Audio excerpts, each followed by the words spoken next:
Hello friends, welcome back. दोस्तों, अगर आप एक्सेल के यूज़र हैं तो इन चंद ट्रिक्स का आपको पता होना बहुत ज़रूरी है। कौन से हैं, चलिए देखते हैं। मैं आपके सामने एक्सेल की शीट को ओपन कर रहा हूं। दोस्तों, यहाँ मैंने कुछ नाम टाइप किए हुए हैं। अब मुझे क्या करना है, रेंडमली कुछ मार्क्स यहाँ पे लिखने हैं। प्रैक्टिस के लिए भी हो सकते हैं, या ये क्वेश्चन इंटरव्यू लेवल पे भी पूछा जाता है बहुत ज़्यादा। यानी आपको डेटा दिया जाता है, नाम दिए जाते हैं और कहा जाता है कि भाई आपने रेंडमली मार्क्स लिखने हैं। तो कैसे आप लिखोगे? आप मैनुअली टाइप करना शुरू कर दोगे? नहीं, ऐसे नहीं करना। देखिए, अगर आप अपने लिए कोई प्रैक्टिस के लिए कोई डेटा तैयार क्रिएट करना चाहते हो तो उसके लिए क्या करना है, यहाँ पे रेंज बिटवीन का फार्मूला टाइप करना है। इक्वल टू रेंज बिटवीन नीचे आ रहा है तो डाउन एरो प्रेस करूंगा, उसके बाद टैप का बटन। अब यहाँ पे वो कह रहा है पैरामीटर्स को देखे तो बॉटम्स यानी मिनिमम नंबर कौन सा होना चाहिए। तो मैं मिनिमम नंबर में देता हूँ 30, कॉमा टॉप यानी मैक्सिमम नंबर कौन सा होना चाहिए, तो मैं यहाँ पे लिख रहा हूँ 50। यानी 50 और 30 के बीच मुझे कुछ रैंडम नंबर चाहिए। तो एंटर प्रेस करेंगे। अब यहाँ पे हम इसे राइट ड्रैग कर देंगे और उसके बाद इसे डाउन भी ड्रैग कर देंगे जहां तक हमें जरूरत हो। ओके, तो देखिए हमने बहुत ही कम वक्त में हमने अपने लिए डेटा को क्रिएट कर दिया है। अब दोस्तों एक मसला और आ रहा है कि ये जो हमने रेंडमली कुछ नंबर टाइप किए हैं रेंज बिटवीन के फार्मूले की मदद से, ये क्या होते हैं, ये अपडेट होते हैं हर वक्त। जैसे ही हम शीट को रिफ्रेश करते हैं तो क्या होते हैं, अपडेट होते हैं, चेंज होते हैं। जैसे अगर मैं यहाँ पे उनका सम करना चाहूँ, आर्ट इक्वल टू प्रेस करूंगा तो अब देखिए ये खुद ब खुद रिफ्रेश हो रहे हैं, मतलब अपडेट हो रहे हैं, चेंज हो रहे हैं। एंटर प्रेस करूंगा फिर भी देखो चेंज हो रहे हैं। तो इस केस को मैनेज कैसे करना है, देखिए पहले तो आपने इसको कर लेना है सिलेक्ट, उसके बाद इसको कंट्रोल सी से करना है कॉपी, राइट क्लिक करना है और पेस्ट स्पेशल पे जाना है। स्पेशल पे जाने के बाद यहाँ से आपने वैल्यूज को सिलेक्ट करना है और ओके कर देना है। अब क्या होगा, ये जो डेटा है जितने भी नंबर है ये परमानेंट यहाँ पे आ चुके हैं, अब चेंज नहीं होंगे। अब अगर मैं यहाँ पर इनका सम निकालना चाहूँ तो आर्ट इक्वल टू प्रेस करूंगा, आर्ट इक्वल टू एंटर और यहाँ पे डबल क्लिक करके आ जाएगी। ओके, तो ये भी यूजफुल है दोस्तों। अगर आप अपने लिए प्रैक्टिस करना चाहते हो एक्सेल पे तो डेटा को जल्दी क्रिएट कर सकते हो। मैनुअली अगर टाइप करना कर दे तो काफी वक्त लगता है इसके ऊपर। ओके, तो नेक्स्ट चीज जो है जिसकी मैं बात करूं वो ये है कि मान लीजिए यहाँ पे मेरे पास कुछ ब्लैंक सेल है। ओके, ब्लैंक सेल है मेरे पास यहाँ पे।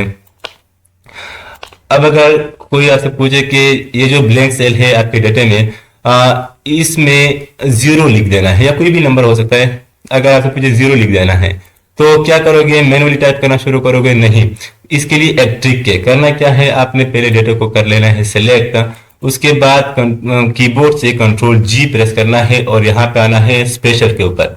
स्पेशल के ऊपर आके यहाँ ब्लैंक का ऑप्शन है, इस पे क्लिक करना है और ओके कर देना है। इससे होगा क्या कि आपके डेटा में जितने भी ब्लैंक सेल होंगे वो हो जाएंगे सिलेक्ट। अब कहीं भी क्लिक नहीं करना। अब जो चीज आपने लिखनी है सिंपली कीबोर्ड से इक्वल टू प्रेस करना है, उसके बाद जो लिखना है, जो नंबर आपने लिखना है, कुछ भी लिखना है, मैं यहाँ पे लिखूंगा 0, यानी जितने भी मेरे डेटा में ब्लैंक सेल है उसमें 0 आ जाए। तो मैंने 0 लिख लिया। अब एंटर नहीं प्रेस करना। अगर मैं एंटर प्रेस करूंगा तो सिर्फ एक ही सेल में आएगा, यानी इसी सेल में आएगा सिर्फ 0। तो इसके लिए कंट्रोल एंटर प्रेस करना है, जितने भी ब्लैंक सेल होंगे उसमें 0 आ गया है। ठीक हो गया जी। तो ये भी एक यूजफुल ट्रिक है, आप इसे यूज कर सकते हैं। तीसरी बात यह है कि अब इस डेटे को चार्ट में कन्वर्ट करना है। उसके लिए एक शॉर्टकट की है दोस्तों, बहुत ही यूजफुल है। क्या करना है, आपने इस डेटे में कहीं भी क्लिक करना है और कीबोर्ड से आर्ट प्लस F1 प्रेस करना है तो आपका डेटा एक चार्ट में कन्वर्ट हो जाएगा। ओके, तो इस चार्ट को आप कस्टमाइज कर सकते हो, इसके डिजाइन वगैरह चेंज कर सकते हो यहाँ से। और यहाँ फिल्टर का ऑप्शन दिया गया है इसमें, जो कि बहुत यूजफुल है। फिल्टर, यहाँ पर हम अपने डेटा को फिल्टर भी कर सकते हैं। यानी अगर मुझे सिर्फ यहाँ पे बायो के मार्क्स चेक करने हो तो इसे कर दूंगा यहाँ पे अप्लाई, तो सिर्फ यहाँ पे बायो आएगी और केमिस्ट्री भी साथ, तो केमिस्ट्री ठीक हो गया जी। तो इसे आप यूज कर सकते हो। आई होप ये पॉइंट आप लोगों को समझ में आ गया होगा। अच्छा, इस चार को अगर डिलीट करना हो तो सिंपली इस पे क्लिक करें, कीबोर्ड से डिलीट का बटन दबाए तो ये डिलीट हो जाएगी। तो अब नेक्स्ट जो बात है वो है डेटा को सिलेक्ट करना। मान लीजिए आपके पास बहुत बड़ा डेटा है, तो उसको अगर आप ऐसे सिलेक्ट करोगे मैनुअली तो काफी दिक्कत होगी तकरीबन।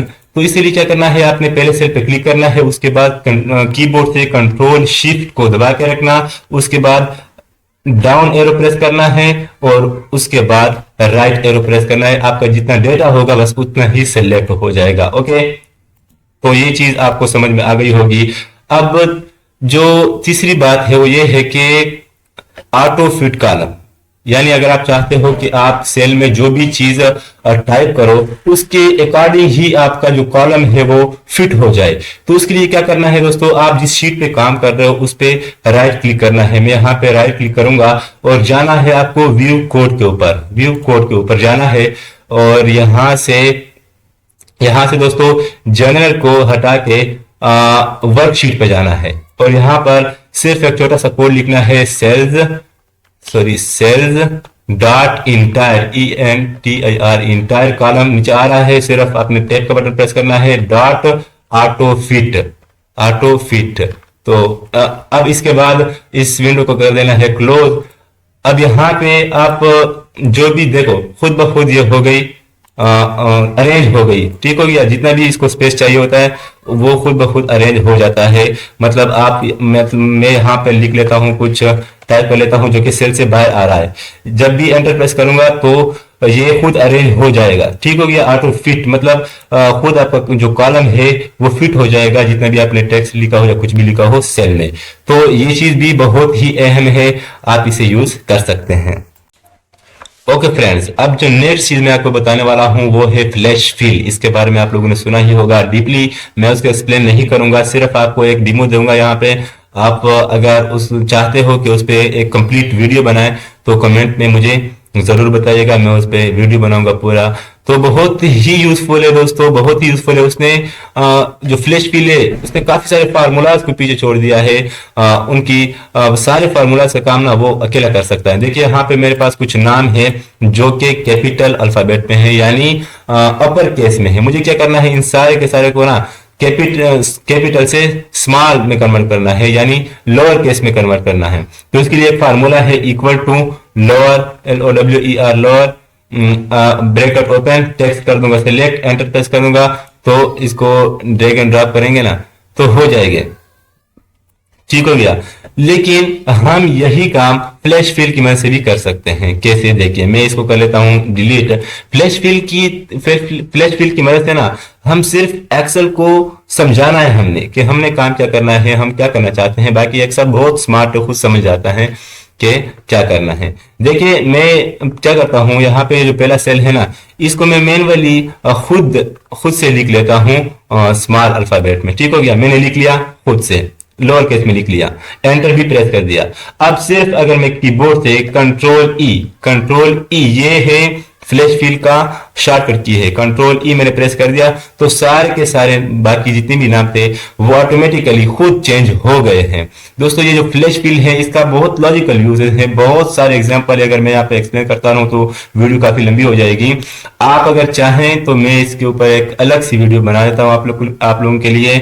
सो उम्मीद करता हूँ आप लोगों ने आज की वीडियो से कुछ नया सीखा होगा। तो मिलते हैं नेक्स्ट वीडियो में, तब तक अपना ख्याल रखिएगा।